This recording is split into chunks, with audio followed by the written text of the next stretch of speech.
Okay, so I'm just going to speak for a few minutes about this week's parsha, which is very good, Miketz, and Hanukkah, because it's Shabbos of Hanukkah. And it's also Shabbos Rosh Chodesh Hanukkah, which is very exciting. So at the beginning of this week's parsha, Paro has a few strange dreams, and he wants to find someone to interpret them for him. And so what they end up doing is they go and they take Yosef, who was in jail for the last 2 years, they take him out of jail, and Yosef is able to interpret Paro's dreams, and it's really exciting. And then Yosef gets promoted to be the second in command to the king, and it's really exciting. Now, the Medrash actually comments and says that this directly parallels the Hanukkah story. Why? Because Yosef's time in jail is compared to like a time of darkness, and his coming out of jail is like a time of light. That Yosef was in darkness for 2 years, and then he was let out of jail, and it was a time of light. Great. So Hanukkah, darkness, light. Beautiful. But there's something more here. The Medrash continues and says that you would think that the cause, right, of Yosef being let out of jail is what? That Paro had these dreams. And because Paro had these dreams, he didn't understand and he needed someone to interpret them. The effect was that Yosef comes out of jail. Awesome, great, so exciting. But no, the Medrash says if you think that, if that's what you look at the story and say, then not only do you miss the whole point of the story of Parshas Miketz, but you miss the whole point of the story of Hanukkah. What really is the cause and what really is the effect?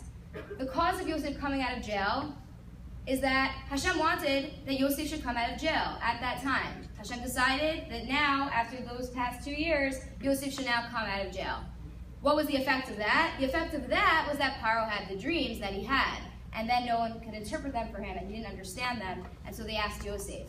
And this is to teach us that sometimes we look at certain life events or world events, and we think, oh, cause, effect. This happened, and so Yosef is let out of jail. But no, the cause is always that HaKadosh Baruch Hu has a certain will that he enacts in the world, and he wants something to happen a certain way. And the effect is what he decides to make happen so that that thing can occur. So what happened? God decided that Yosef should come out of jail, and so the effect was that now Paro is going to have these dreams. How do we connect this to Hanukkah?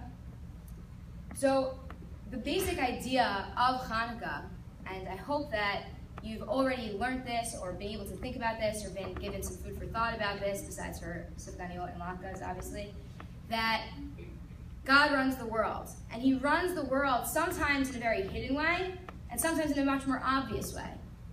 And so just like with the Yosef story in this week's Parsha, that he was not let out of jail because Paro decided to let him out, but because God decided it was time. So too, if you look at the Hanukkah story, right? Why do we celebrate Hanukkah? Because of the miracle of the jug of oil that they found. What was the miracle of the jug of oil? The miracle of the jug of oil was that God was showing, through them being able to light this menorah and through the oil lasting, right, for 8 days, that he's running the world, right? The small Jewish army defeats the big Greek army, and it's a huge open miracle. It's so obvious that it's God's hand, because that's a total impossibility according to nature as we know it, for this tiny little army to defeat this huge Greek army. And so, wow, we see God's hand. And when it comes to the jug of oil, right, it was a miracle. It was only supposed to last for 1 day, but it lasted for 8. A miracle, right? And that's what we celebrate. But the Medrash is saying, yes, sometimes it's super obvious, but sometimes, like in the Yosef situation, right, it's not so obvious. We might look at the story of Yosef and be like, oh, that's nice, Paro had dreams. If it weren't for those dreams, Yosef would never be let out of jail.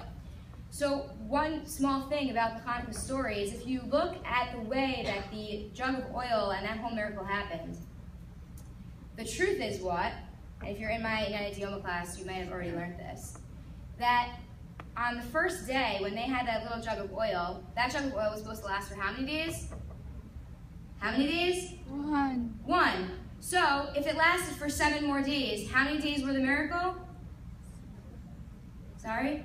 7. I know it's early in the morning to do math, but you can do it. 7. 7 days. So really, the miracle that we celebrate is 7 days long. But the holiday we celebrate is 8 days long.